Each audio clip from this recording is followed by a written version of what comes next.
Now it's starting? Okay. So now that he's got the camera on. So Om Ajnanatimirandhasya Jnananjanashalakaya Chakshurunmilitam Yena Tasmai Sri Gurave Namah. Om Shanti Shanti Shanti. So you want to ask something, some question? So Swamiji, how was it you first came to Sivananda Ashram? I see. So that is first I read a little of Ramakrishna literature, Vivekananda's life, but then it was an old story. He was no more. So I wanted really some living saint to whom I should go. So some friends suggested that I should go to Ramana Maharishi. Then I read a little of Ramana Maharishi books also. Then I thought, and I was told also, that Ramana Maharishi mostly keeps silence. He doesn't teach, he doesn't talk. So, and being a young man, if I go there, he may not teach me. There is no use of my going. I was just at that time 18, 19 years. So I was in two minds. I was thinking. Moreover, it is very near also. South India, it is near. So I thought I should go far away to Himalayas. Something like that thought came to me. Then soon after, one of my classmates, he brought a book and he told me, this is good for you, you read it. And it happened to be Practice of Brahmacharya by Gurudev, Swami Shivananda. So I was not interested in the contents of not so much interested in the contents of the book as whether that saint who wrote is alive or not. So I looked up and then I found Ananda Kutir, Divine Life Society, and then the date when it was published. Then I found it very near, and so the Swami must be alive. So I wrote one letter in English. I wrote to Swamiji. I was surprised that one typewritten letter reply came. I said, in the Himalayas there is a typewriter there. I wrote in my handwriting. So then I put some questions, like the young people, they put, just the beginners. Have you seen God? Can you show me God? And like that, I put some of the questions there. Is it possible to become perfect in life like the rishis? Something like that I wrote. Then Swamiji replied to that, yes, all this is possible, but you are a young man, you don't come immediately, you study, you keep on studying and keep correspondence. Like that Swamiji wrote. Then again I wrote, no, I want to come there. So I want your permission, I would like to come. For that no reply came. Then anyway I decided if Swamiji allows me, I thought there he may be living under some tree in the Himalayas somewhere. I never knew that there was a well-established ashram, food and all this. I had no idea. So I thought if he allows, I will stay with him. Otherwise, the world is wide, then somewhere I will stay. The only one question for me problem was, Hindi I can talk, English I can talk, but begging I cannot do. Because now you have to beg food. I said, how to beg? At home we only give, we don't beg there. So I thought how to solve this problem. That was the one thing that was worrying me. So anyway, I decided and then I came.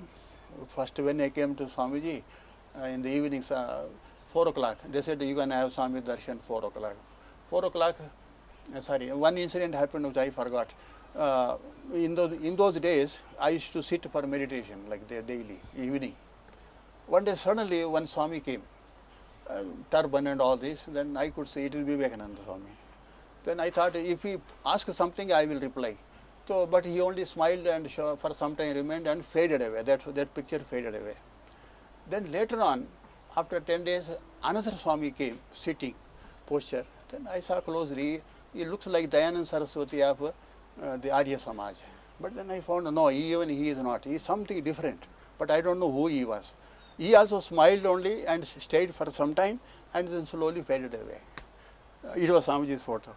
So later on, when that man gave me that practice of Brahmacharya, I said, this is the same Swami who came the other day. I said, he is the same Swami. So again, when I came to ashram also, Swamiji was standing there near post, looking at the Ganges. I went, then, he is the Swami, same, whom I saw in my that night and in the book also. Then I went, I saluted him. I said, Swamiji, I come from so and so place, and I had written to you also. Yes, but did I permit you to come? I said, you didn't permit me to come. Then, why did you come if I did not permit? You know what reply came? I said, I came because I wanted to come. So Swamiji smiled. That answer, I did not contradict him. I did not say that I disobeyed him or anything. No, I said, I came because I wanted to come. So Swamiji smiled. And then a few more questions he asked me. What did you study? What work can you do here? I said, can you do typewriting or anything like that? I said, I don't know, but I will learn and do it if I stay here, I said. All right, you come. Then he took me to secretary, introduced. And then secretary talked for some time, and then I started staying there. So this is how Swamiji appeared also in dream, and that man brought and gave me the book also. And then my idea of going to either Tiruvannamalai or Ramakrishna Mission, all that was given up, and then ultimately I came. Later on I realized this was the best place I came to, because on equal terms Swamiji was with us, like one of us, moving with us, talking with us, teaching, cutting jokes, everything was there. And also we learned not only spiritual things, even in worldly matters, how you should deal with others, how you should conduct yourself. These things also from Swamiji we could see and learn so much. So really some prarabdha it brought like that. There seems to be some connection between guru and disciple. It is not only just now by accident it is happening, it is not so. It appears like accident, but it is not accident. There is some plan and it has to work out. So this is how things come up like that. So that is how I came to ashram. When was it you came, Swamiji? It was in 1947, April 47. The same year, Swami's Diamond Jubilee took place in September. And same August we had independence, 1947 independence. So in the ashram, actually very few rooms were there. In the ashram, buildings were not there. Only bhajan hall was there, and bhajan hall, and then one temple. One or two other things were there. Gradually, later on, after 1950, only the ashram developed fast. We had no electricity, no water, not even latrines in the ashram. Even like jungle life it was, and no servants. Only one servant we had in the ashram who would only cook food and keep. And it is our work. We should distribute, wash the plates, bring water from Ganges, and then split the fuel, unload this lime. In those lime was coming. Like that, all the manual work also we are doing, and office work also. There was not much money, and sometimes Guruji, Swamiji himself also and join us in carrying things. Chidananda Swamiji, all of us we were doing like that. So it was after 50 that a little more comforts came, and then we were able to live like that. And Swamiji said he could take individual care of us. He will come and see each person and guide. He was healthy also at that time, and our number also was not so much. Visitors especially, there were not many, but our inmates were all right, brahmachari sadhus, so often meeting, satsang and all this. So we all benefited. At the same time, same year, 47 I came, April. In August our Vishnu Swamiji came from the army, direct in the uniform he came, army uniform. And then Chinmayananda was called, he was a journalist there, so he came to edit that Diamond Jubilee volume. So he also came in August. And his uncle, one Bhaskar Menon, he also came. So we were all new people, we were all together mostly, moving. No room for us. Sleep anywhere in the bhajan hall, somewhere here and there. It was like that, our life, it was like that. And later on, satsang was there. Krishnanandji was the Swami who was teaching us, and Swamiji was attending. And one day Swamiji idea came, all of them should learn Sanskrit. We are young people. So class was started, Krishnanandji was conducting. About 14, 15 we were.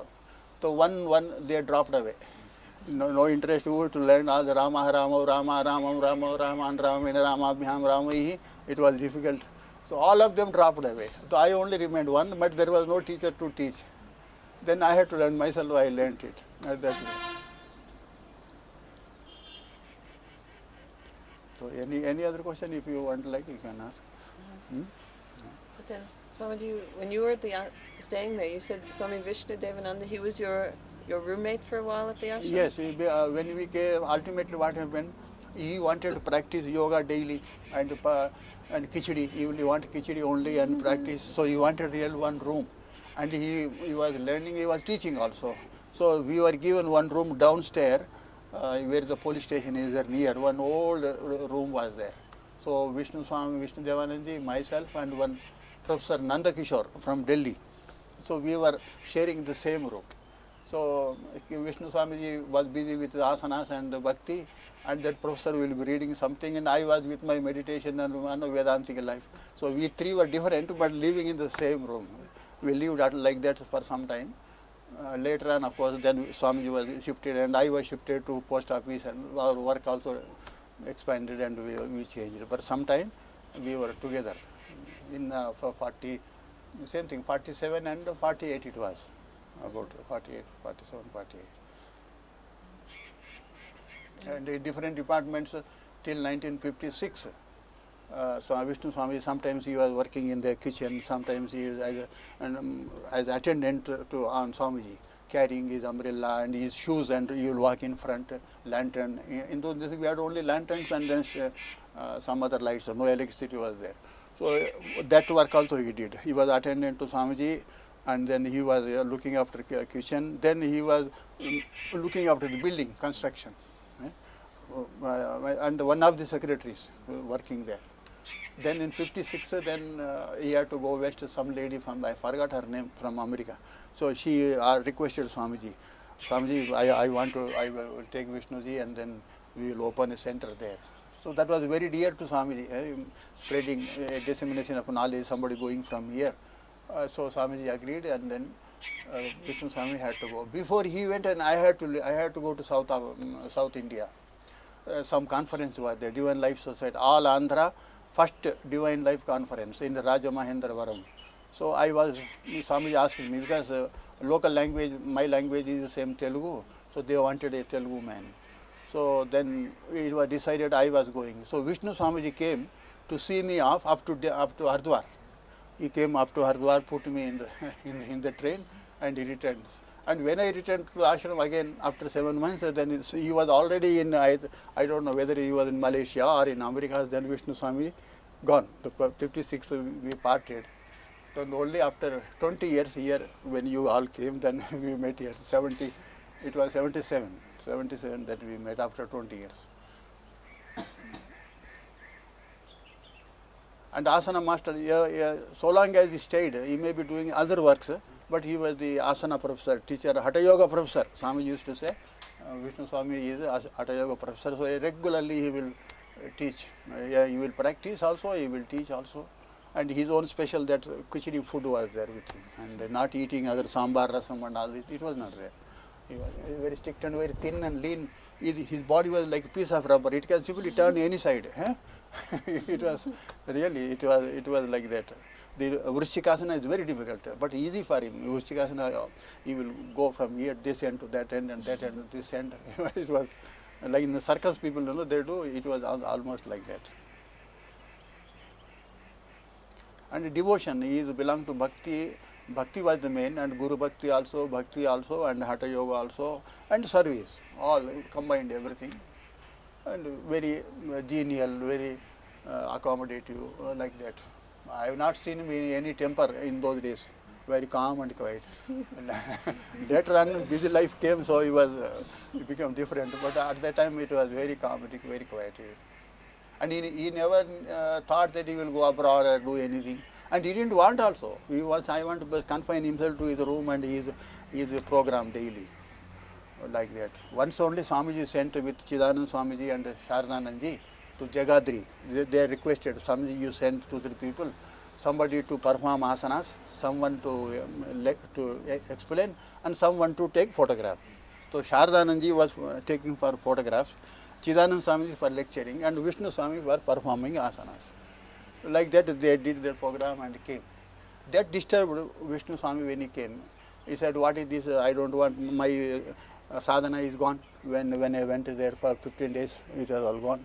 So if I stay in the ashram, same thing will come. So without telling anyone, he walked away to Pulchetti. There is one place near ashram, Rishikesh, Pulchetti, beyond Lakshman Jola. Pulchetti, the ashram is there. So I came to know that this has happened and Vishnu went away there. So one Sunday, I was postmaster, so on Sunday we have no work. So one Sunday I went there. I talked to him, what is the matter, why did you come?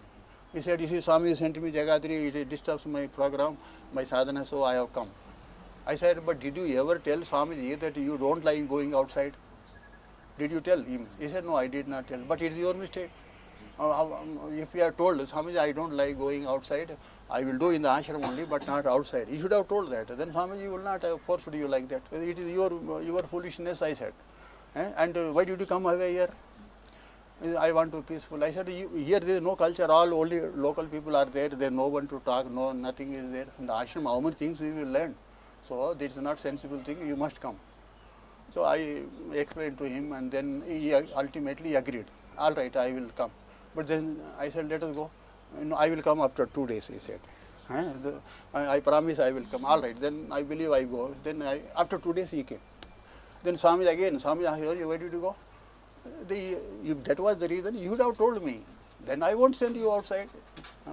So you just stay in the ashram only. But you didn't tell me and simply you got annoyed and walked away like that. Swami said, don't do such, in future don't do such things, he said.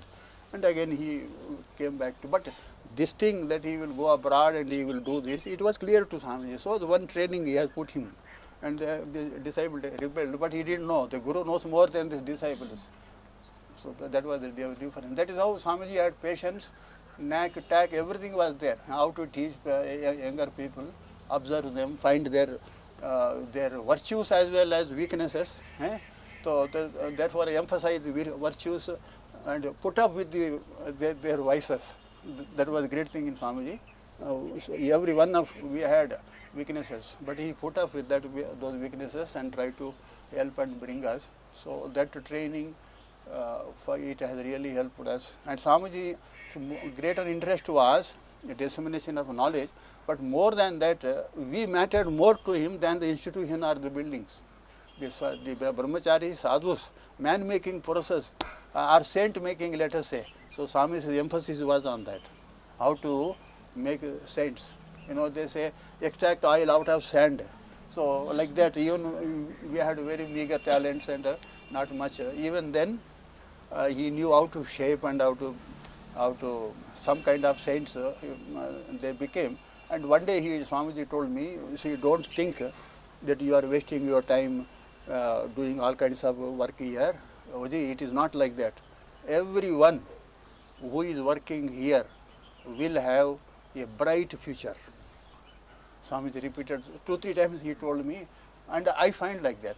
Anyone who worked there at least for 6 years, 10 years, they all become very important people wherever they are in whatever field they are, whether they are Hatha Yogis, Jnana Yogis, Bhakti Yogis, Pracharakas, so whatever are speakers, it has happened.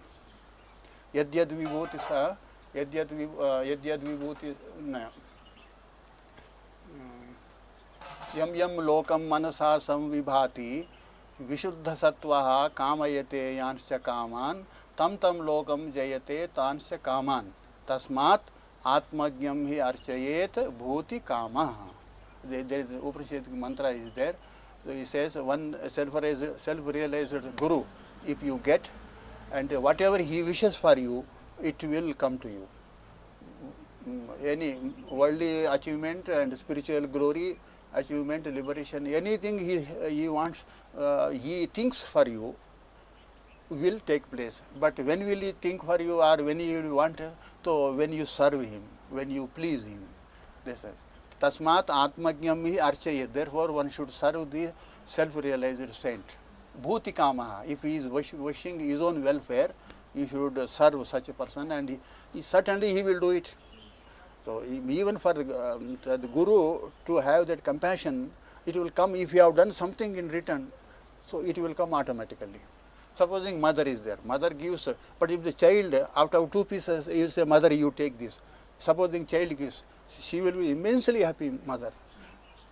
Like that, the Guru also, if you are doing something with sincerity, you are struggling to do something in return, so that will please him, and he will bestow all benediction, all Ashirvadam will be there. That way we have seen in Swamiji's. So all of us, we are greatly benefited by being there. And our life has not been in, people say we have wasted our life there, nothing, no wasting business. We learned so much there that we can go anywhere and do. And wherever we are, wherever we think, the Guru is there. He is not away from us. He is outside also, he is inside also, he is guiding. Physical form may not be there. It is not necessary to be there. Because Guru is not a physical form. Guru is a tattva, is Atma tattva only. And that Atman is there even now. So when you think, it is here.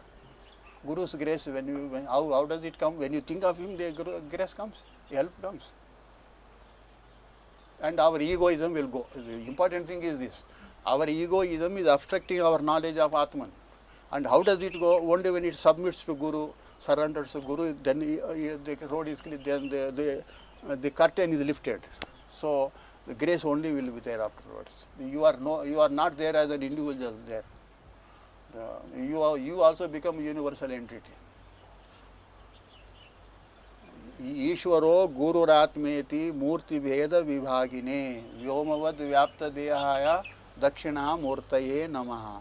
So Ishvara in the form of Lord, ruler of the world, or Guru in the form of Guru, and Atma. These are the three forms of the same entity. Dakshinamurti or the eternal Atman, Brahman, that is, three forms are the same. It is. So only thing here, I am Mr. So and so, idea should go away. The false entity, this has to go. If that goes there, then all grace is there, all guidance is there. So you also become something like that Guru only, unconsciously. But that egoism, if you retain to that extent, it will be diminishing. If the ego is not there, then Guru is there in complete form. He is working in and through you. The same Adi Guru, Shankaracharya, we say from our line of Guru Parampara is there. So when you think of them and you are not there as a person, then you are also something like that only. And the aim of Guru, if there is any aim, it is this: to make you as perfect as he is. That is the work of a Jnani. And it is said, before his body falls away, Jnanis, he will produce at least 3, 4, 5, 6 Jnanis, like the plantain tree. Before, first it puts up 3, 4 shoots, then only it flowers and then bears fruit, and then it dies. But then there are 4, 5, it will grow. Like that, there will be no dearth, no absence of self-realized people in this world. They will always be there. People think that once upon a time we had ancient times rishis. No, rishis are there even now also. They shall be even in future also. This is not going to die. The soul is there, and the inquiry is there, discovery is there. So it is an eternal thing. Guru, it is always will be there.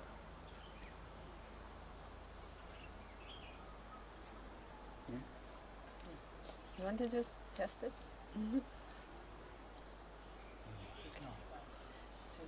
So we heard the famous story when one student came with the axe and hit Master on the head.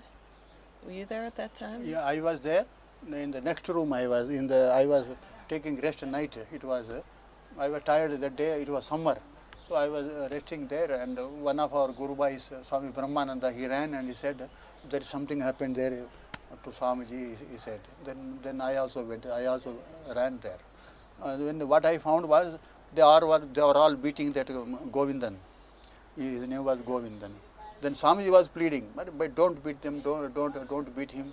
He was trying to control them, but they were very angry. They were not. Vishnu Swami was also. He only caught him actually. When he struck 3, then Vishnu caught only, and then they were all beating. At that time, Chaitanyananda Swamiji, somehow this news reached there. So Chaitanyananda Swamiji, he came in a hurry, and in 2 minutes he took the situation in, and then he controlled all of them. He threw everyone that thing, and then he took Swami by hand, and then he took side. Swamiji, any hurt anywhere? And he asked Swamiji, sit down.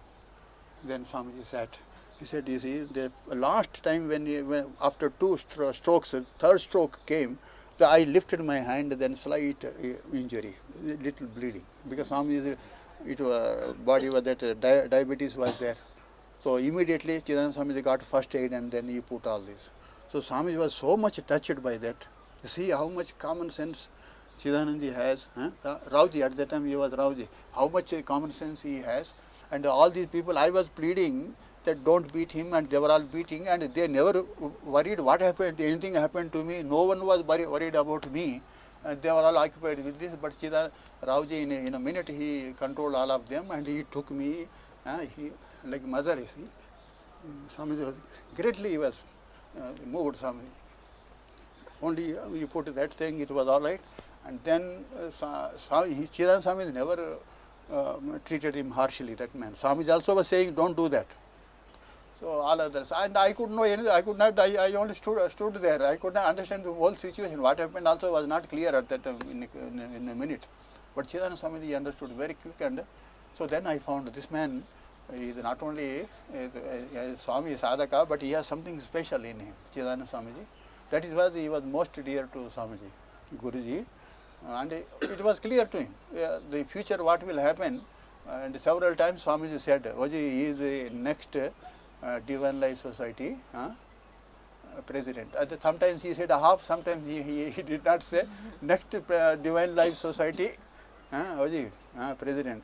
Like that, several times he said, Swamiji. And to me at least it was clear that he is the best among us, Chidananda Swamiji. Among all Swamis, we are so many, but all put together he is best, and if anybody should succeed Swamiji, it is he. And devotees also wanted. Swamiji, of course, Swamiji very well he knew. He had no doubts at all, Swamiji. Although there was an ups and downs later on, somebody suggested Krishnanandaji's name, but that was never to happen.